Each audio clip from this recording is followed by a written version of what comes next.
পাঁচজন আহি পেলাই যিমান পাঁচজনে আশীৰ্বাদ গ্ৰহণ কৰি আহিছে এভাগী মানে হৃদয়ৰ পৰা তেওঁ মানৱ ঘৰত ৰাখক প্ৰতিদিনে আপোনালোকে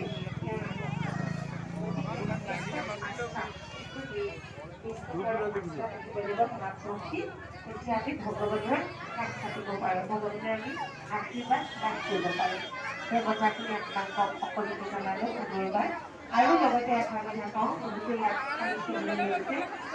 যিসকল সন্তান প্ৰাপ্তিৰ কাৰণে আহিছে